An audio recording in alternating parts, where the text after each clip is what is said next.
ఓం శ్రీ గౌరీదేవి అయి నమ. అందరికీ నమస్కారం. రేపే శ్రావణ మంగళవారం.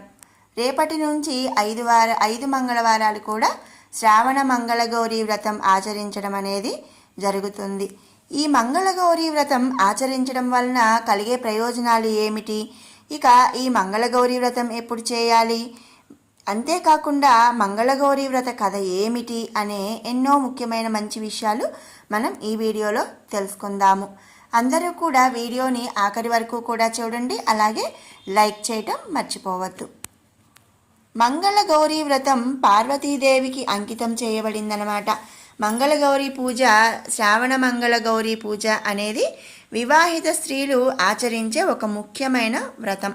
సంతోషకరమైన వైవాహిక జీవితం మరియు భర్త యొక్క దీర్ఘ జీవితం కోసం దీనిని నిర్వహిస్తారు. 5 స్త్రీలను పిలవాలి మరియు తాంబూలం అనేది సమర్పించాలన్నమాట. ఇక మంగళగౌరీ వ్రతం ఎప్పుడు చేయాలి అనే విషయానికి వస్తే, ఇది శ్రావణ మాసంలో మంగళవారాలలో ఆచరిస్తారనమాట. కొత్తగా పెళ్ళైన స్త్రీలు మంగళగౌరీ పూజను దాదాపు 5 సంవత్సరాల పాటు నిర్వహించాలి. మరి ఈ మంగళగౌరీ వ్రతం వల్ల కలిగే ప్రయోజనాలు ఏమిటండి?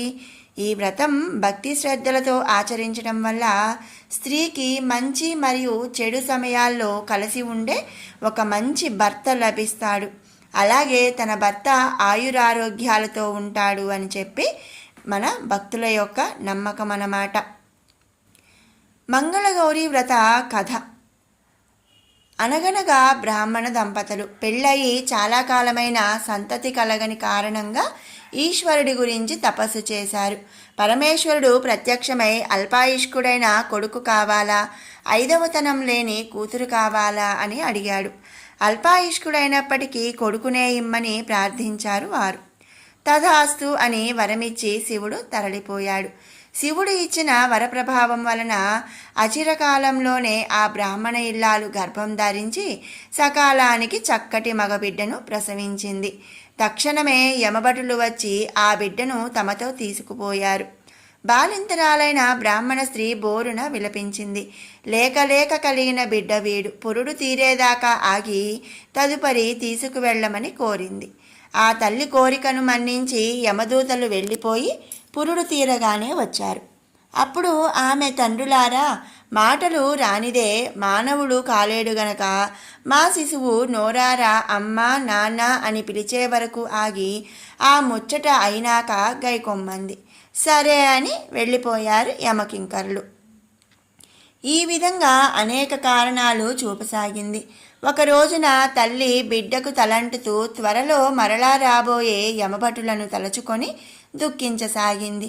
తల్లి విచారిస్తుందని తెలుసుకున్న బిడ్డ, ఎందుకమ్మా ఏడుస్తున్నావు అని అడిగగా ఆమె జరిగినదంతయు వివరించింది.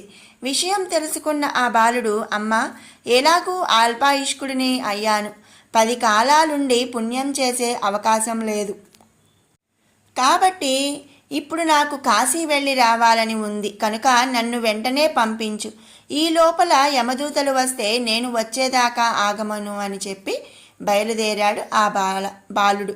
బిడ్డను ఒంటరిగా పంపలేని తల్లిదండ్రులు అతనికి మేనమామను తోడిచ్చి కాశీకి పంపారు. వారిద్దరూ కాశీ వెడుతూ మార్గమధ్యంలో ఒక పూల తోటలో బస చేశారు. అదే వేళకు ఆ పూల తోటలో పూలు కోసుకునే నిమిత్తం వచ్చిన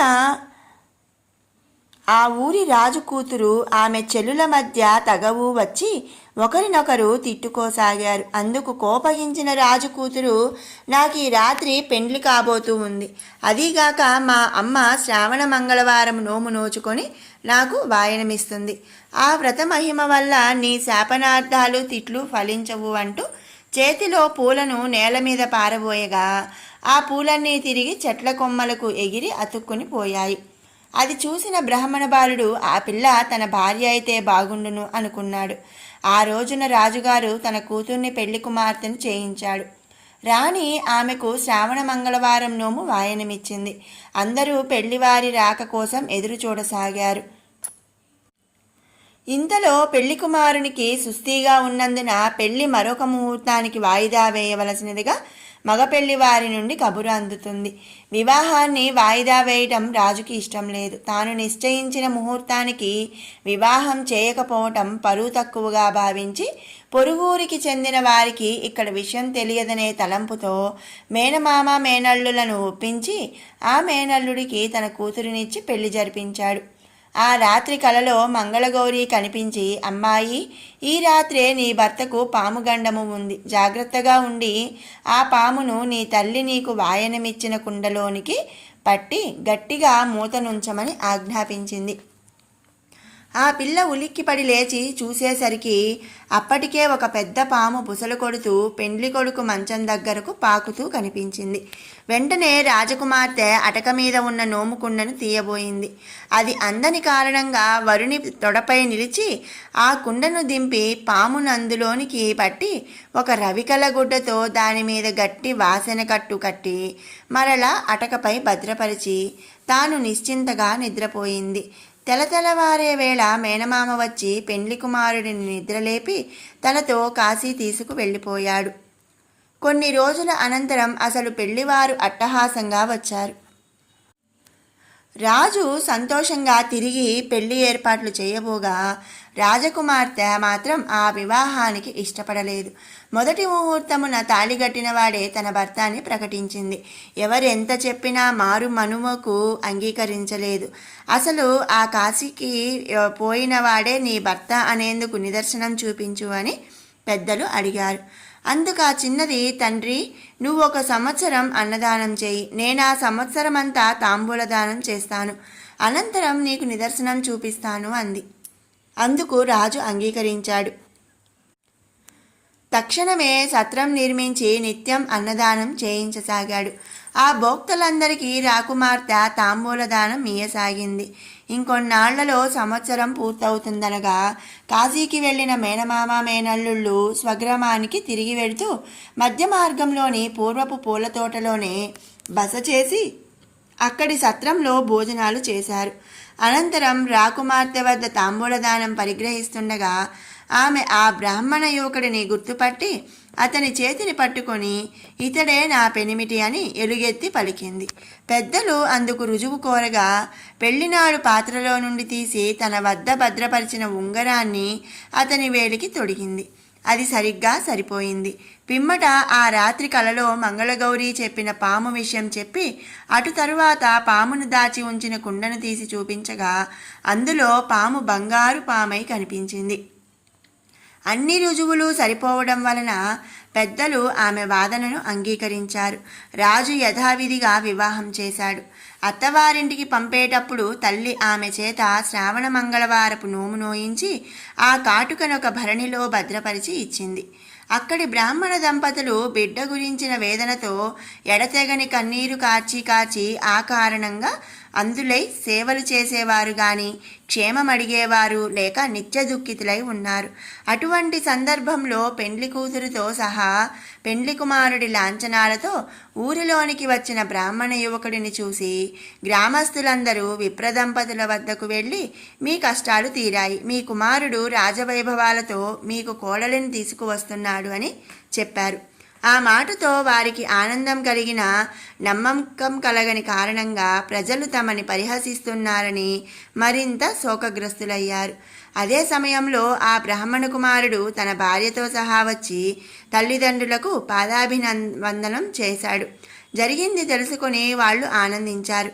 కానీ కొడుకుని కోడల్ని చూసుకునే అదృష్టం లేనందుకు దిగులు పడగా రాకుమార్తె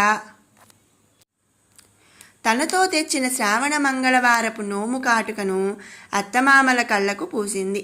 అదే తడువుగా వాళ్లకు చూపు వచ్చి కొడుకును కోడల్ని చూసుకొని సంబరపడిపోయారు.